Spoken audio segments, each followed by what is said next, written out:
Hello everyone, welcome to bright IQ। तो आज हम लोग पढ़ने वाले हैं जेएसएससी CGL में प्रैक्टिस सेट पेपर 5 के अंदर सामान्य विज्ञान को। इसमें आपका केमिस्ट्री, फिजिक्स, बायोलॉजी तीनों पार्ट से क्वेश्चन जो है वो कवर अप किए गए हैं। इसमें आपके बहुत सारे लेटेस्ट क्वेश्चन हैं, वहीं कुछ प्रीवियस ईयर से भी क्वेश्चन उठाए गए हैं जो आपके एग्जाम में हूबहू मैच कर सकते हैं। क्वेश्चन ना मैच करें तो इसमें जितने बेसिक कॉन्सेप्ट बताया जा रहा है वो 100% आपके एग्जाम में मैच कर सकते हैं। तो प्लीज़ वीडियो को बिल्कुल भी स्किप मत कीजिएगा, एंड तक जरूर देखिएगा। चलिए बिना लेट के हम लोग आते हैं सामान्य विज्ञान के फर्स्ट क्वेश्चन पे, जो है आपका के निम्नलिखित कथन पर विचार करें। आपके पास दो कथन दिए हुए हैं, आपको बताना है कि कौन सा कथन सही है या फिर नहीं है।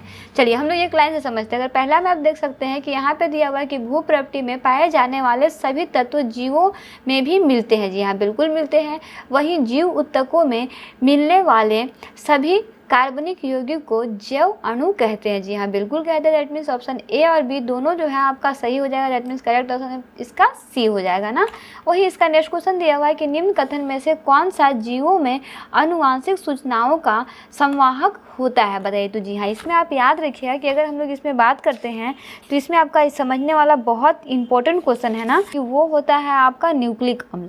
न्यूक्लिक अम्ल की बात करते हैं तो न्यूक्लिक अम्ल जो होता है वो जीवों में आनुवांशिक सूचनाओं के वाहक होते हैं, जो इसे पैतृक पीढ़ी से संतति में आगे बढ़ाते हैं। वहीं किसी भी जैव ऊतकों के अविलय अंश में वृहद अणु मिलते हैं और उसे ही न्यूक्लिक अम्ल कहते हैं ना। दैट मीन्स करेक्ट आंसर क्या हो जाएगा, वो है आपका न्यूक्लिक अम्ल।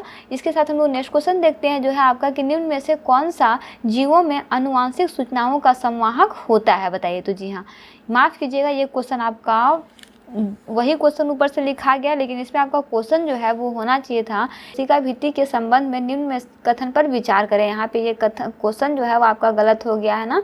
ये ऊपर वाला ही क्वेश्चन लिखा गया। मैं आपको PDF जब दूंगी ना तो PDF में इस क्वेश्चन को सुधार के दूंगी, ठीक है। तो देखिए आपके पास पहला कथन दिया हुआ है, कवक एवं पौधों की जीव द्रव झिल्ली यानी प्लाज्मा मेम्ब्रेन्स के बाहर पाई जाने वाली दृढ़ निर्जीव संरचना होती है। बिल्कुल होती है। वहीं पौधों की कोशिका भित्ति सेलुलोज एवं प्रोटीन की बनी होती है। हाँ जी, बिल्कुल बनी होती है। दैट मीन्स ऑप्शन सी जो है इसका करेक्ट आंसर हो जाएगा ना। चलिए आगे बढ़ते हैं। इसका नेक्स्ट क्वेश्चन देखते हैं, जो है आपका कि मानव शरीर के किस कोशिकांग में प्रोटीन का संश्लेषण होता है, बताइए। तो जी हाँ, याद रखिएगा कि हमारे शरीर में अंतर्द्रव्य जालिका यानी कि इंडोप्लाज्मिड रेडिकुलम पर उपस्थित राइबोसोम द्वारा प्रोटीन का संश्लेषण जो है वो होता है। दैट मीन्स करेक्ट आंसर क्या हो जाएगा, तो वह है आपका राइबोसोम ना। वही इसका नेक्स्ट क्वेश्चन आपके पास है कि निम्न में से कौन सा मानव मस्तिष्क का सर्वाधिक विकास भाग है, बताइए। तो जी हाँ, अगर हम लोग मानव मस्तिष्क का सर्वाधिक विकास वाला भाग बोलते हैं तो वो होता है आपका अग्र मस्तिष्क, याद रखिएगा ना। वही इसका नेक्स्ट क्वेश्चन है आपका कि मानव मस्तिष्क के कौन से भाग में स्मरण क्षमता होती है, बताइए। बहुत इंपॉर्टेंट क्वेश्चन है। तो जी हाँ, याद रखिएगा कि वो है आपका केशिभ्रम। हमारे मस्तिष्क का वह भाग होता है जिसमें स्मरण क्षमता जो है वो होती है। याद रखिए केशिभ्रम जो है इसे पर मस्तिष्क भी बोला जाता है, जो आपका मानव मस्तिष्क का सबसे बड़ा भाग होता है तथा मानव मस्तिष्क की सभी जटिल क्रियाओं जैसे स्मरण हो गया, संवेदी हो गया, सहभागिता एवं संपर्क सूत्र आदि के लिए भी उत्तरदायी होता है ना। वही इसका नेक्स्ट क्वेश्चन है कि केंद्रीय तंत्रिका तंत्र का कौन सा भाग मास्टर क्लॉक की तरह कार्य करता है, बताइए। तो जी हाँ, आप याद रखिएगा कि वो आपका होता है हाइपोथैलेसम जो होता है वो हमारे तंत्रिका तंत्र में मास्टर क्लॉक की तरह जो है वो कार्य करता है। वहीं आपका हाइपोथैलेमस में कई केंद्रक होते हैं जो शरीर के तापमान, खाने और पीने का नियंत्रण भी जो है वो करते हैं। इसमें कई स्रावी कोशिका भी होती है जो बेसिकली लाइपोथैलेमिक हार्मोन का स्राव करती है ना, याद रखिएगा। वहीं इसका नेक्स्ट क्वेश्चन है आपके पास कि मानव नेत्र में प्रकाशग्राही कोशिकाएं कहाँ पाई जाती है, बहुत इंपॉर्टेंट क्वेश्चन है। तो जी हाँ, इसमें आप याद रखिएगा कि मानव नेत्र में प्रकाशग्राही कोशिकाएं जो है वो आपका रेटिना यानी दृष्टि पटल पर पाई जाती है ना।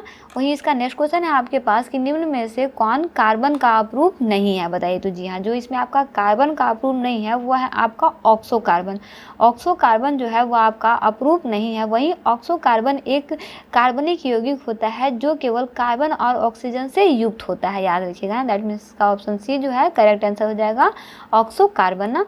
वहीं आगे बढ़ते हैं। इसका नेक्स्ट क्वेश्चन है आपके पास कि निम्न में से क्या जल से से हल्का होता है। बताइए, आपका बहुत ज़्यादा इंपॉर्टेंट क्वेश्चन, इस तरह के क्वेश्चन आपके एग्जाम में आ सकते हैं। तो याद रखिए कि सोडियम का अपेक्षित घनत्व जो होता है ना वो आपका 0.97 होता है। जल में हल्का होने के कारण यह जल पर तैरता रहता है। That means the correct answer क्या हो जाएगा, ऑप्शन बी, वो है आपका सोडियम ना। वही इसका नेक्स्ट क्वेश्चन है कि रक्त परिसंचरण तंत्र की खोज किसने की थी। बताइए, बहुत इंपॉर्टेंट क्वेश्चन। तो जी हाँ, रक्त परिसंचरण तंत्र की खोज जो है वो आपका विलियम हार्वे के द्वारा किया गया था ना। माफ कीजिएगा, यहाँ पे ये हार्वे का स्पेलिंग आपका मिस्टेक हो गया, यहाँ पे हार्वे होना चाहिए था ना। ठीक है, कि हार्वे के द्वारा जो है वो किया गया है। वही इसका नेक्स्ट क्वेश्चन है कि मोमबत्ती के जलने की प्रक्रिया में कौन से परिवर्तन होते हैं। तो जी हाँ, मोमबत्ती के जलने की प्रक्रिया में जो है ना आपका भौतिक एवं रासायनिक दोनों प्रकार के परिवर्तन जो है वो होते हैं। मोमबत्ती का पिघलना जो है वो आपका भौतिक परिवर्तन होता है, जबकि मोमबत्ती का जलना जो है वो आपका रासायनिक परिवर्तन होता है। दैट मीन्स ऑप्शन सी जो है इसका करेक्ट आंसर हो जाएगा। ए और बी दोनों सही है।